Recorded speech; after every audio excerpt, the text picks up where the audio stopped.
Getting into this episode of GH, listen, I am so glad Tracy stood her ground with the rest of the family. I'm glad she did because that whole family is trifling. Like, they are so trifling the way that they treat Tracy.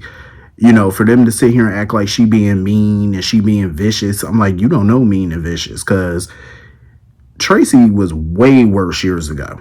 I feel like as Tracy got older and things have happened to her and to the family, she's mellowed out a lot throughout the years. She was horrible back in the day. Like, she was cold blooded. So this is nothing compared to how she used to be.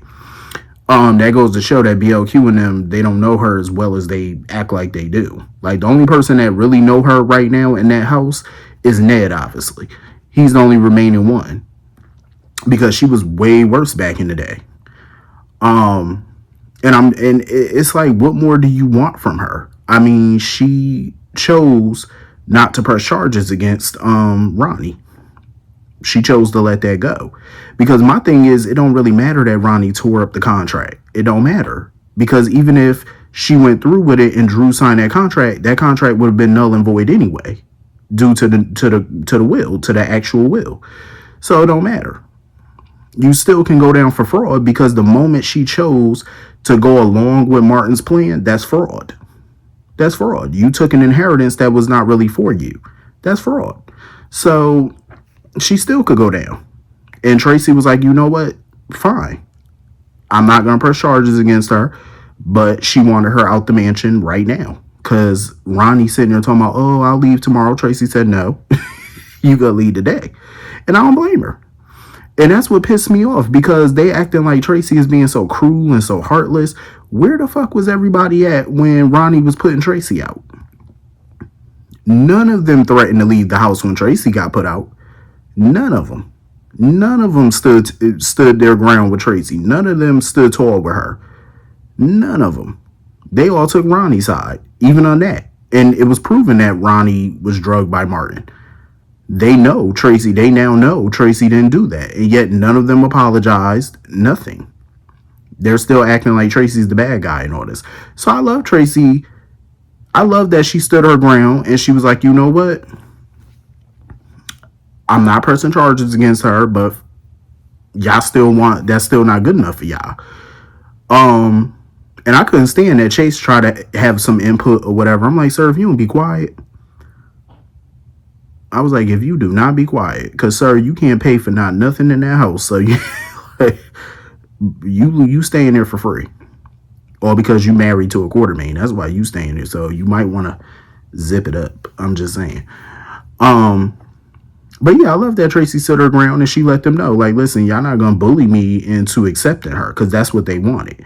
They wanted Tracy to accept Ronnie as a part of the family. Fuck that. And I was in total agreement with Tracy. I wouldn't accept her either. She's not family to her. I mean, come on, y'all just met this lady 10 minutes ago. Monica has not spoken a word about this lady since y'all have known Monica. She has never mentioned this lady. And you just want full acceptance? Absolutely not. She just tried to con y'all out of y'all family home. And you're accepting her and taking her side. So I love that Tracy was like, you know what? Cool. Y'all want to leave? Leave. Because she was like, I'm not accepting her. I'm not going to bow down to her. So she can go and y'all can go with her. And it's so funny how Ned tried to make it seem like Tracy was putting the family out.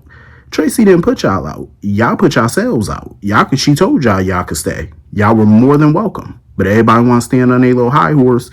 And Michael talking about, well, me and the kids will move out. Olivia talking about, oh, we'll move out. Bye. Bye. And not only that, not only did they not do anything when Ronnie put Tracy out, but they sat right there and did not contest. They didn't protest at all when Olivia told Tracy she was not welcomed at the Metro Court. None of them backed Tracy up on that either. So I'm glad Tracy showed them the door and slammed it. Right after they left, slammed that door, because I would have done the same damn thing. Kick rocks. Nope. Fuck it. Like, it's sad that they don't be having that lady back like that. And she be riding hard for them. Tracy really has gone above and beyond for a lot of them. Like when Michael was going through what he was going through with Willow and he had to go to Germany and stuff like that in the burn unit, Tracy held it down for his kids. She made sure Drew and Willow didn't get those kids. She did everything in her power to keep those kids at the mansion. You know what I'm saying? Even if it was for Monica's sake, she did that. She did everything she could to protect those kids, and this is the fucking gratitude that she gets? Like, really? Oh, I'm gonna take the kids and move out. Bye. Bye. Ain't none of y'all paying rent up in that mansion. Goodbye. Like, don't make it seem like you're doing her any favors. Like, they some shiftless people, I swear to God. And not only that, but Ronnie in the real will, Monica left Ronnie some money to buy a home in the neighborhood that Ronnie always wanted to live in. So goodbye. You got some money. You got money to buy you a new home. Go do that. You know what I'm saying? I would have wanted her out that day too. Bump all that. So anyway, moving on from that. I need somebody to take Drew out. Like, I mean permanently, because he just gets sicker by the day. Like, we are at the 1 year anniversary of Sam's death. It is hitting everybody super, super hard. You know, and Scout is hit hard by this as well. And Alexis just feels like Scout should be with the family right now on the anniversary of Sam's death. And this bastard gonna sit here and say, no, I'm taking her to DC. All because Danny's gonna be there. Like, they lost their mother a year ago, you long neck bastard. That's his sister. Let him grieve with his sister. Like, what is wrong with this idiot? And then talking about, oh, if Danny's there, then you're never gonna see Scout again. Somebody need to take a pin and just poke him in his neck. I'm sick of him. Like, he just get worse and worse. Like, you really going this hard at a teenage boy, old as you are, almost 60, and acting like a child yourself. It don't make no sense. Like, Alexis need to step up. Like, I'm sorry, but she can't keep taking this. Like, I know she feel like legally she ain't got no ground to stand on where Scout is concerned, but you need to take a stand. Like, come on now, because you can't realistically sit here and choose one grandchild over the other, even though that's not what she's trying to do, but it's like you're being forced to do that. Like, you have to spend time with your grandkids separately, not together. That's not right. Like, I would be moving mountains to get them together, whether Drew liked it or not. Even if that mean, oh, he gonna take Scout. Listen, I'll fight that man. I would be recording every conversation I could think of. I would be recording every one of them. And that's what pissed me off, because why are y'all not recording these conversations? Like, record it. Play it for the people. Play it for his constituents.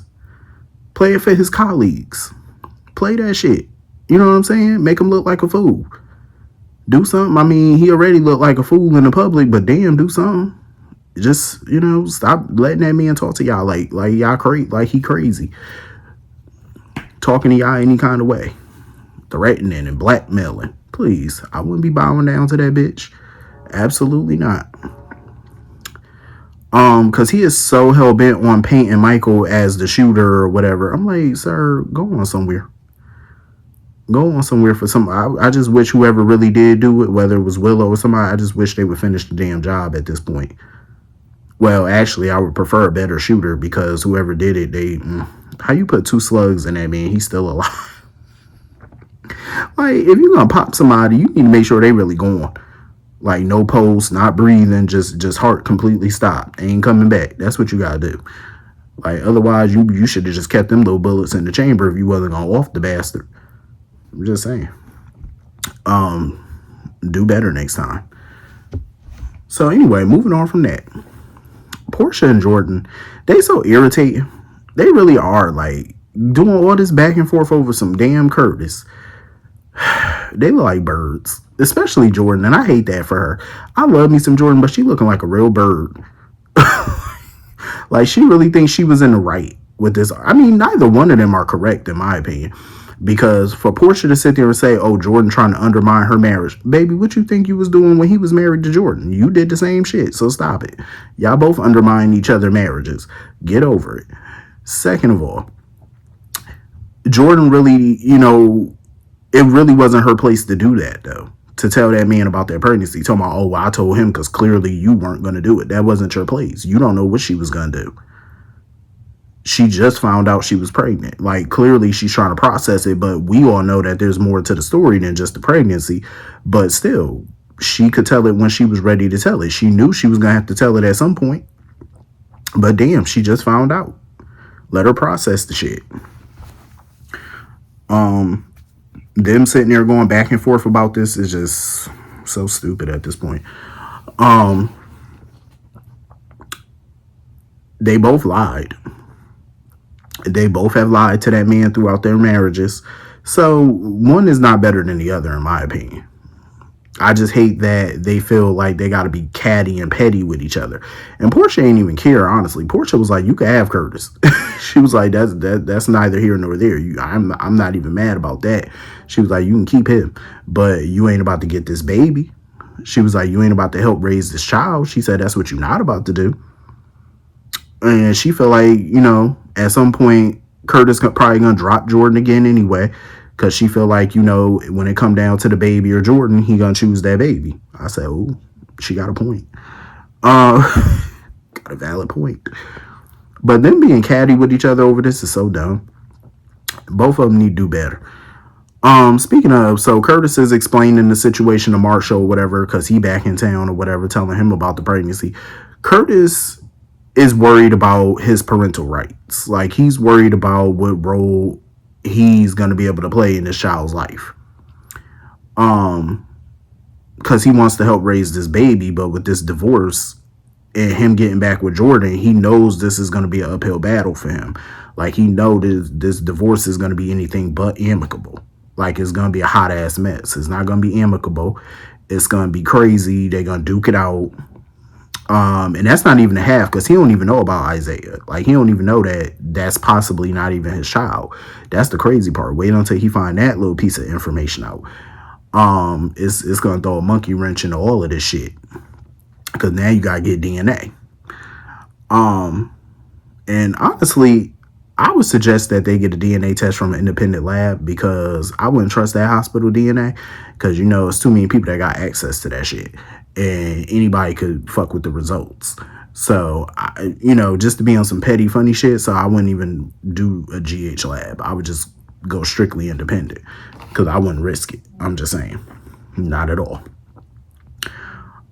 So he wants to push back the divorce or whatever until this whole Drew situation is clear, so that way they ain't got to testify against each other. This whole shit is a hot mess, and I'm here for it. Oh, I'm here for the drama. But I just feel like Curtis ain't a prize. Like, he holds these women to a certain standard, and if one of them piss him off, he's ready to, fall back and go to the next one. Like, he needs to understand, if you're gonna commit yourself to somebody, it's gonna be bumps in the road. I'm not saying that you should lie to your spouse, and lying is right, but it's bound to happen, especially in daytime. But it's bound to happen. Drama in your marriage is bound to happen. It's been plenty of people who've been married 40, 50 years. You think you've been married that long without some drama? Ain't nobody been married 40, 50 years and ain't never had no drama in that marriage. Like, marriage is work. That's just what it is. And I just feel like Curtis never wants to put that work in. As soon as somebody piss him off, he ready to just chalk up the deuces and go. Cut and run. Like, you can't always do that.